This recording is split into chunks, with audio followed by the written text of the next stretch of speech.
I did not expect silence on my wedding night. I expected nerves. I expected questions. I expected my heart to race because of him. Instead, I watched him place a document between us like a weapon. The room smelled of expensive flowers and cold air. The city lights behind him made his shadow longer than his body. He did not touch me. He did not smile. He slid the papers forward with 2 fingers. I remember the sound they made on the glass table. Soft. Final. He said nothing while I stared at the words at the top of the page. Marriage terms and confidentiality agreement. My chest tightened before I understood why. In that moment, I knew something had already gone wrong. I knew this marriage was never about love. Welcome if this is your first time here. Welcome back if you've been here before. These are stories about choices that change lives. They are stories that hit close to home. Tell me where you're watching from as you listen. And if stories like this keep you awake at night, you may want to stay. Amara sat on the edge of the bed with her hands folded tightly in her lap.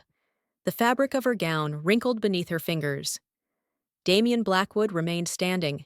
He did not loosen his tie. He did not look away. The penthouse was immaculate and distant, like a place designed to impress strangers rather than hold love. Amara's eyes moved from his face to the document and back again. Her breathing grew shallow. Damien watched her reaction the way men like him watched markets rise and fall. He had been raised to see contracts as protection. She had been raised to see marriage as sacred. Neither of them said that out loud. The distance between them felt wider than the room. Amara reached for the paper with shaking fingers. The words blurred as fear set in. She realized she had married a man who believed control was safer than affection. And she wondered if she had made the worst mistake of her life. The story did not begin in this penthouse. It began in a small neighborhood where the walls were thin and the mornings were quiet. Amara lived with her mother in a house that always felt slightly unfinished. Bills stacked on the kitchen counter like accusations. An eviction notice rested on top, unopened but understood. Amara woke early every day to help her mother before work. She believed responsibility was a form of love. She had never dated. She had never kissed anyone. Not because she feared men, but because she believed love should mean something when it arrived. That belief had cost her opportunities and protected her dignity. One night, her mother collapsed in the kitchen. The sound of her body hitting the floor echoed louder than Amara's scream. Everything after that moved too fast. The ambulance, the hospital lights, the doctor's careful tone. The doctor did not need to say much. His eyes said everything. Treatment would be expensive. Time would not wait. Amara stood in the hospital hallway, holding her phone with no one left to call. Desperation settled in quietly. Days later, she found herself working extra shifts at a charity gala she barely understood. The room glittered with wealth that felt unreal. She moved between tables, carrying trays she could not afford to look at for too long. To most people there, she was invisible. To Damien Blackwood, she was an anomaly. He noticed how she listened more than she spoke. He noticed she refused tips that felt excessive. He noticed she did not flirt. It was not attraction that caught his attention. It was restraint. Later that night, he approached her without pretense. His voice was calm. His words were careful. He asked her a question she did not understand at first. He asked if she would consider a marriage with rules. The room around them faded as she tried to process the words. She laughed once, out of shock, then stopped. He did not smile. They met again in his office days later.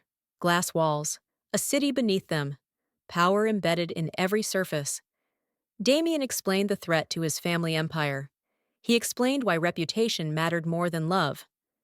He explained why her lack of history made her valuable. He told her she would keep her dignity. He told her he would handle everything else. When he slid the check across the desk, Amara felt shame before relief. She thought of her mother's hospital bed. She signed. And in doing so, she crossed a line she could never uncross. The wedding was larger than anything Amara had imagined. Cameras flashed from every direction. The dress they gave her was expensive and heavy. She felt like she was wearing someone else's life. Guests whispered without shame. Some mocked her innocence.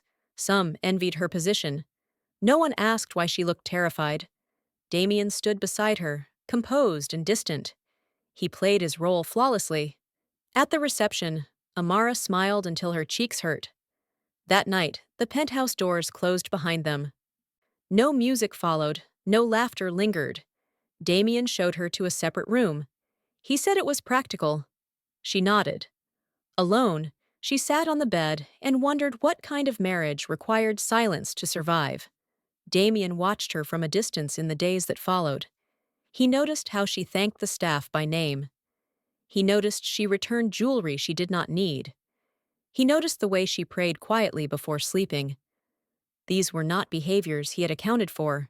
They unsettled him. Amara felt his attention even when he said nothing. It made her uneasy. She reminded herself why she was here. She reminded herself this was temporary. But something shifted the night she overheard executives laughing. They spoke about her like an asset, a shield, a tool. Her chest burned as realization took hold. She went to Damien and demanded the truth. He could have lied. He did not. Yes, he said. At first. I removed the ring slowly so he could see my hands were steady. I told him to let me go. I did not raise my voice. I did not cry. That scared him more than anger would have. I packed my bag that night without rushing. Every folded piece of clothing felt like a small act of reclaiming myself. I walked through the penthouse one last time. The luxury no longer impressed me. Only the silence followed me. When the elevator doors closed, I felt fear and relief collide. I did not know where I was going. I only knew I would not be owned. Amara stepped out into the night with a single bag and no plan. The city looked different from the street. Louder, closer, less forgiving. She walked until her feet hurt and her thoughts blurred. Every reflection in the glass storefronts reminded her of the life she had just left behind. The marriage was legal. The contract was real. But her choice to walk away felt more binding than any signature. She found a small hotel near the airport where no one recognized her face.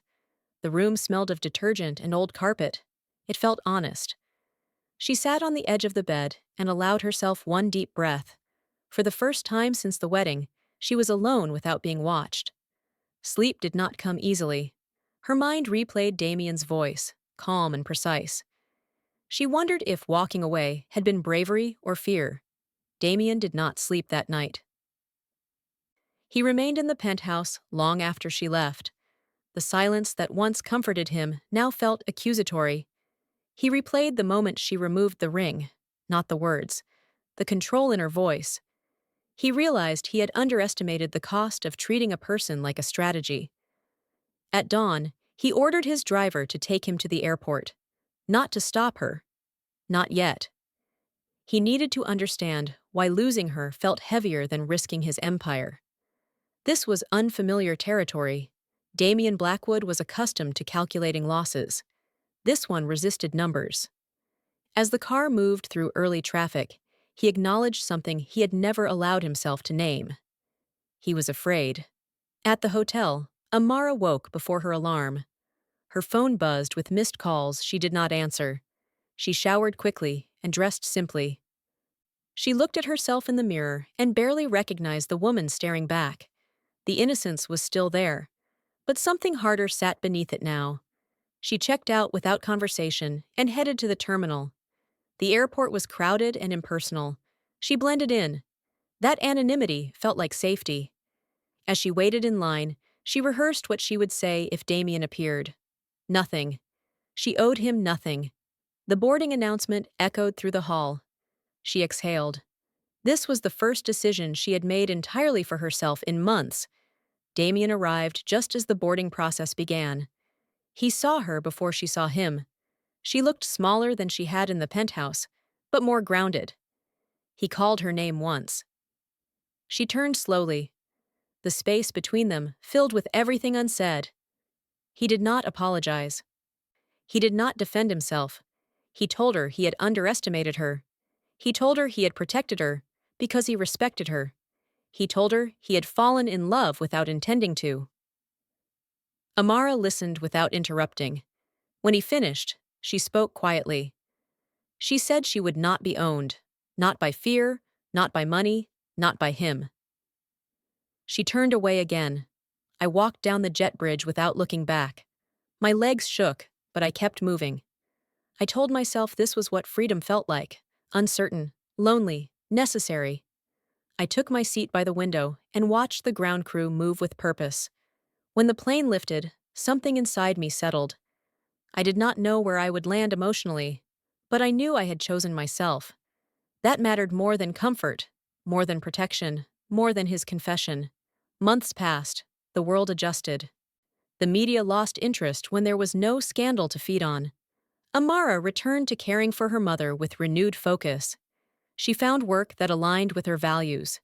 She learned how to speak with confidence in rooms that once intimidated her. Damien watched from a distance without interfering. He resolved the threats to his empire without using her name. The absence of her presence forced him to confront the man he had become. For the first time, success felt hollow without someone to share it with. When they met again, it was not planned. It was at a charity event she had helped organize. She stood at the podium with confidence. He listened from the back of the room. She spoke about dignity, about choice, about love that does not demand surrender. Damien did not approach her that night. He understood now that presence without pressure was the only acceptable offering. She noticed him anyway. Their eyes met briefly. There was no bitterness there, only acknowledgement. The marriage papers were dissolved quietly. No statements, no interviews, just an ending handled with care. Time reshaped what anger once occupied. Amara built something lasting from the choices she made. Damien learned restraint not as strategy, but as respect. Their story did not end in tragedy or fantasy. It paused at a place where both had changed. And that change mattered more than the title they once shared. Time did not soften everything at once. It worked slowly, unevenly, like pressure on stone. Amara's days filled with structure and purpose, but nights remained restless. She woke early, reviewed plans, met people who trusted her voice. The charity foundation began small, focused on emergency medical aid for families with no leverage. Every form she approved reminded her why she had signed that contract months ago. She refused donations that came with conditions. She learned how to say no without apologizing. Each decision sharpened her sense of self. She no longer felt like someone who had escaped something. She felt like someone who had arrived somewhere. Damien's world continued to reward him publicly. The board praised his restraint. The press called his silence dignified.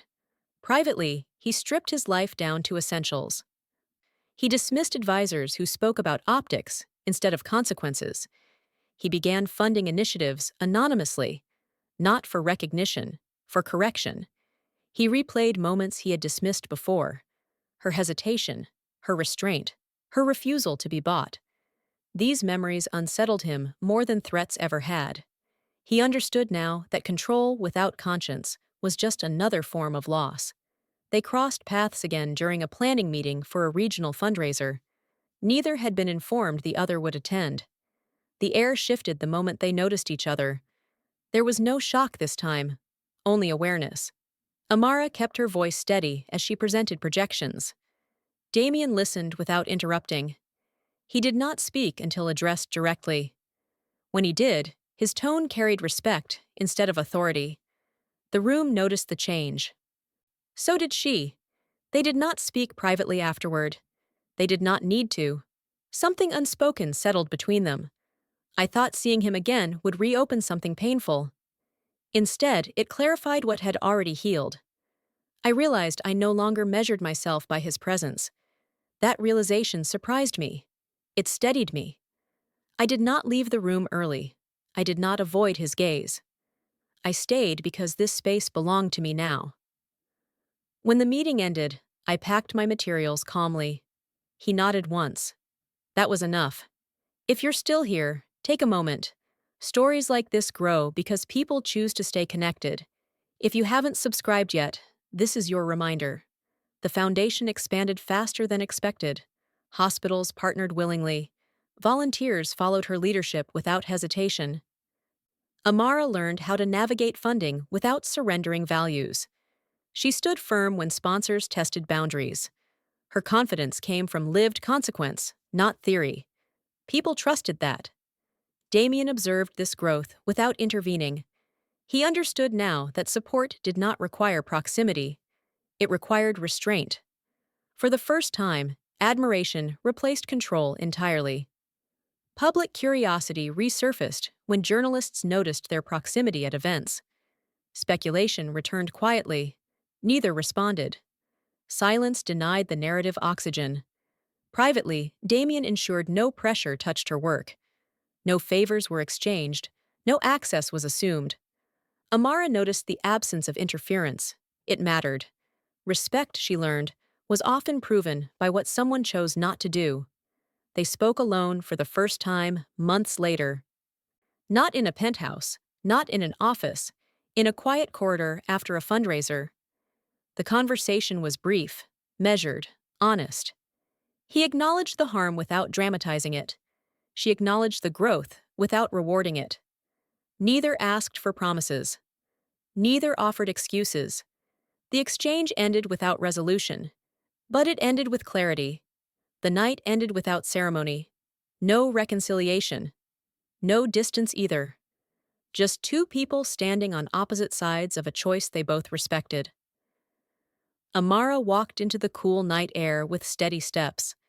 Damien remained inside, watching the doors close. Both understood something essential had shifted. Not toward romance, toward balance. The distance between them changed shape rather than disappearing. It became professional, deliberate, controlled. Amara focused on expanding the foundation into rural areas where access to emergency care was rare. She traveled often, learning the realities behind statistics. Each location reminded her that power meant nothing without presence. She listened more than she spoke. She made decisions slowly and stood by them. Her reputation grew without spectacle. People trusted her because she did not arrive with promises she could not keep. At night, exhaustion replaced fear. That felt like progress. Damien redirected his influence inward. He restructured internal systems that rewarded silence over accountability. Executives resisted. He did not. The process cost him alliances he had once considered untouchable. He accepted the losses without public justification.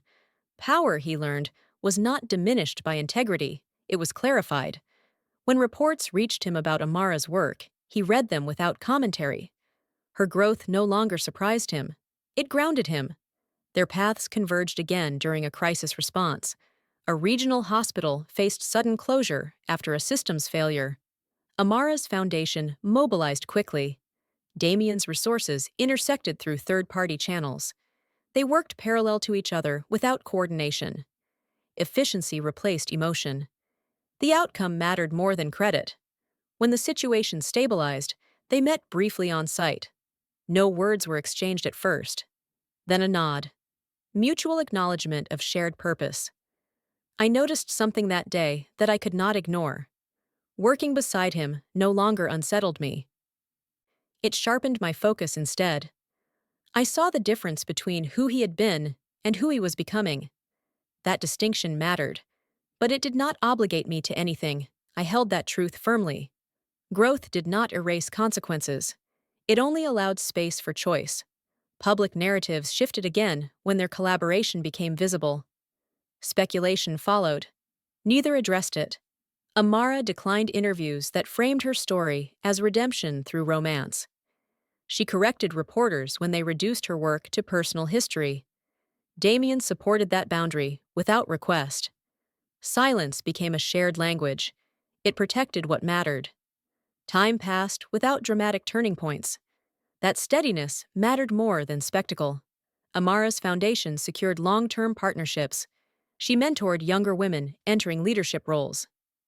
She spoke openly about autonomy and cost. Damien listened when invited and remained absent when not. Respect took root in that space. They spoke again privately months later. Not about the past, not about feelings, about alignment. They discussed boundaries and expectations with clarity. Neither sought absolution, neither offered nostalgia. What remained was honesty without demand. That conversation closed something unfinished. When they parted that evening, there was no uncertainty. Amara walked away, confident in the life she had built. Damien watched her go without regret. Both understood that their connection had transformed into something quieter and more durable. Not ownership, not obligation, respect. The next phase of Amara's life did not arrive with noise. It came with consistency. Her foundation moved from response to prevention. Policies were drafted. Training programs launched. She spent long days negotiating with institutions that respected outcomes more than intent. Each meeting demanded precision. She learned how to be firm without becoming hardened. Her name carried weight now, not because of who she had married, but because of what she had built. When she spoke, people listened. When she declined, they adjusted. That control felt earned. Damien stepped further away from public attention. He appointed leadership teams and withdrew from daily visibility. This was not retreat. It was recalibration. He spent more time evaluating systems than defending reputation. The absence of spectacle unsettled those who relied on it. He accepted that consequence without resistance. In private, he acknowledged how close he had come to mistaking possession for partnership. That awareness did not flatter him. It disciplined him. Their professional worlds intersected again during an international summit on emergency health access. Amara was invited to speak. Damien attended as a silent partner through a neutral foundation. They acknowledged each other briefly before the session began. There was no tension, only clarity. Amara spoke about systems that fail quietly and people who pay the price. Her delivery was steady, unembellished. The room stayed with her. Damien observed without inserting himself into the narrative. That restraint mattered.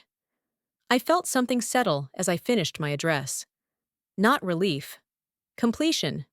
I understood then that I no longer needed distance to protect myself. I needed standards, and I had them. I stepped off the stage without searching the room for approval. That alone told me how far I had come. Take a moment here.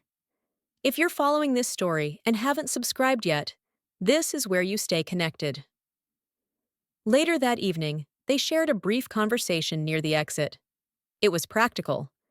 They discussed upcoming initiatives and possible alignment. No subtext, no hesitation. They agreed on clear terms and defined limits. The exchange ended with mutual respect intact. That mattered more than familiarity. The months that followed tested everything Amara had built.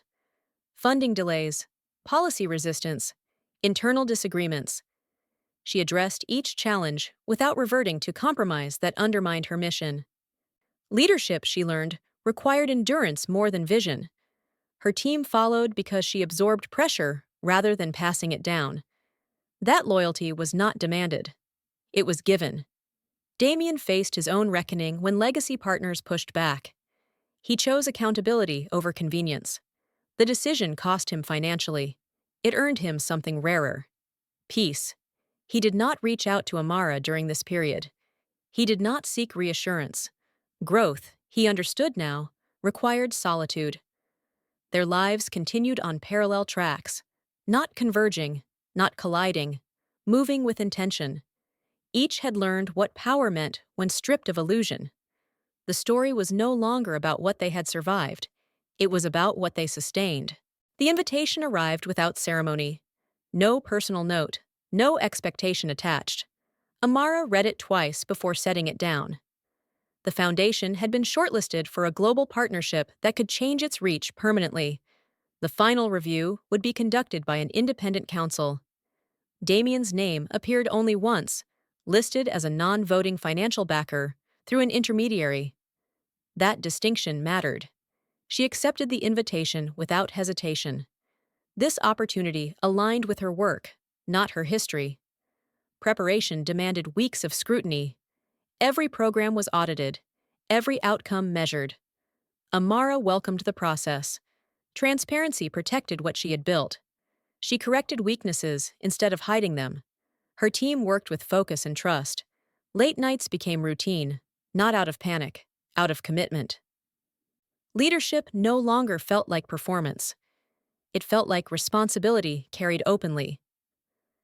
Damien followed the process from a distance. He resisted the instinct to intervene. Support, he reminded himself, meant restraint. He ensured the funding structure remained clean and untraceable to influence. This was not about proximity. It was about integrity. He accepted that his role in her life had changed permanently. That acceptance no longer hurt. It clarified. I stood before the council without rehearsed confidence. I spoke plainly. I explained failures as carefully as successes. I answered questions without defending my past. When one member referenced my marriage, I redirected the focus calmly. This work did not exist because of a man. It existed because people needed it. Silence followed my answer, then respect. I recognized that sound immediately. The decision came days later. Approval, full partnership, no conditions beyond accountability. Amara read the message once and closed her laptop. She did not celebrate immediately. She sat quietly and let the moment settle. This was not a rescue. It was validation earned through consistency. She informed her team with gratitude and clarity. They responded with relief and resolve. Damien received the update through official channels. He allowed himself a brief acknowledgement. Nothing more. He did not reach out. He did not claim proximity to success. He understood now that pride could exist without possession. That realization marked the final shift within him. Their final interaction came unexpectedly. Not planned, not symbolic. They crossed paths at a departure terminal months later. No entourage, no cameras. Just two people moving forward. They exchanged a brief greeting, a measured smile. No reflection on what had been. No speculation on what might be. That absence of tension confirmed everything. The story did not end with reunion or regret. It ended with alignment. Amara continued building work that saved lives without spectacle. Damien continued reshaping systems that no longer depended on control. They existed separately, honestly, without erasing the impact they had on each other. What remained was respect earned through boundaries kept. I learned that love does not begin with possession. It begins where choice is honored. If this story stayed with you, don't let it end here. Subscribe to stay connected. Like the video to support stories told with care. Share your thoughts in the comments. And stay with this channel for more stories that don't look away.